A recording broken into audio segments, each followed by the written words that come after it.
All right, everyone. We start off today talking about Nikki Haley, actually. Briefly relevant yet again. She has released her delegates to vote for Donald Trump.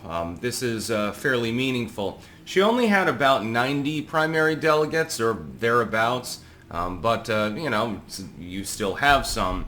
The idea is that this effectively, Donald Trump now no longer has any competition whatsoever. He's been endorsed by every other candidate that got an actual delegate.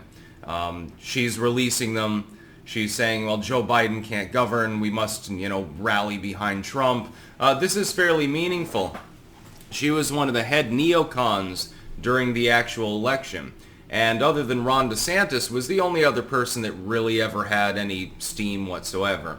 It wasn't enough, though, to carry her through because she got cucked in Iowa by Ron DeSantis and then subsequently went on to lose the one state she had pounded with ads. $100 million ad buy did not get her New Hampshire. And so she is a loser. It's still meaningful, though. I mean, I'm not going to give her any credit where credit's due because none is due. But it is the right thing to do at the time. Right now, it is now clear. Donald Trump will be the Republican nominee. There is no longer any meaningful competition of any sort. It does not exist. He will be nominated. Some people will be reluctant about this. I have a feeling Mitch McConnell is not necessarily going to look, well, I mean, he generally doesn't look happy anyway, but he's not going to look happy at the Republican National Convention in Milwaukee. It's sort of like with Joe Biden. He had token opposition. Originally, you had RFK Jr. That would have been a little bit of problem in party, but I mean, it wouldn't have stopped him. And then you had like Marianne Williamson and then that other dude. I don't even think they got any delegates because of the Democrat system. I don't think they had any at all. Nikki Haley did get a few. Ron DeSantis got a few. They both endorsed Trump. So now he is the official Republican nominee. They would have to pull off something really, really screwy at the convention in order to oust him. And I don't think that they have the balls to do so. I mean, they're Republicans, so it speaks for itself. Likewise with Joe Biden. So it will be Trump v. Biden. Advantage Trump based on all available recent polling. Especially in the general election matchup. If you look at that, those numbers, they're getting worse for Biden day by day. I wonder why that's happening. Why could this possibly be? Oh, that's right, the fucking debate. I found it so funny, by the way, that there were undecided voters. They looked at the economy. They looked at the border. They looked at the crime rates and all of these other things. And they said, well, I'm still not sure who I want to lead the country. But then they saw Joe Biden freeze up and get raspy and not know what the fuck he was talking about on the debate stage, and all of a sudden they soured on him. It's like, we were telling you for years that he had cognitive issues. I thought that was very, very entertaining. Not necessarily in an exactly funny way, though, because it means that there are millions of people out there who had to be convinced by that debate to not vote for Joe Biden. They'll get an additional convincing, I think, in September. Nikki Haley sees the writing on the wall. I think she wants to be she wants to smooth things out with Donald Trump because she thinks he's going to win. And until the debate performance, what did she do? She held on to her delegates. It's entirely self-serving. That's the other part of the story. The timing, I don't think, is coincidental. She carefully watched the polls after the debate, and she carefully watched the reaction, and watched the amazing amount of infighting happen within the Democratic Party, and all of a sudden now she's Team Trump.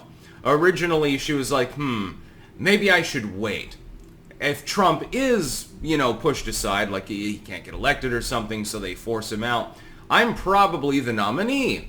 But that never materialized because Joe Biden had a shitty debate performance.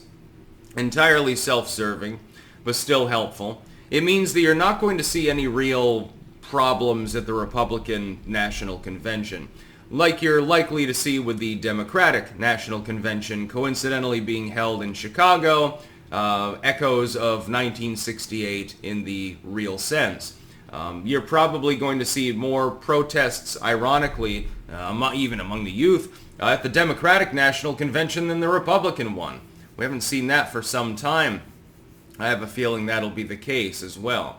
Nikki Haley's doing the right thing for entirely self-serving reasons, but it's still helpful. So we won't give her credit necessarily, but you can lay off the Nikki Haley jokes because she's officially out. She's she tossed her hat in the ring.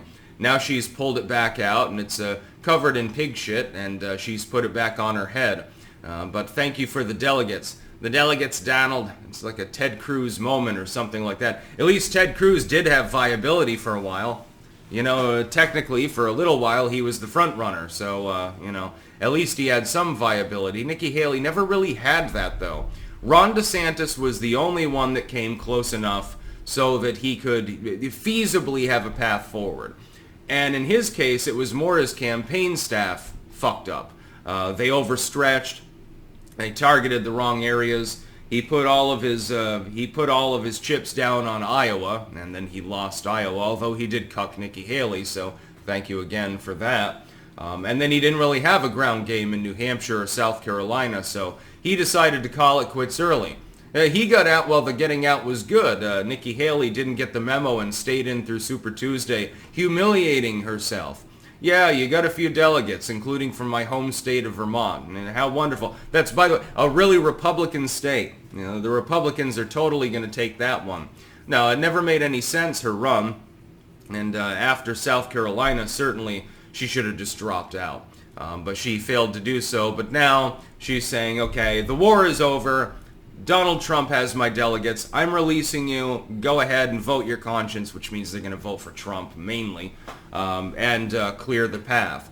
Donald Trump, in the end, might have more unanimity behind him than Joe Biden has, even though Donald Trump actually faced a real primary, at least briefly, and Joe Biden never really had to face that. He was always well ahead of Marianne Williamson and that other dude, Phillips or whatever the fuck his name was. Then RFK dropped out to become an independent. That's going to be the real thorn in the side in the end. That's about all. Peace out.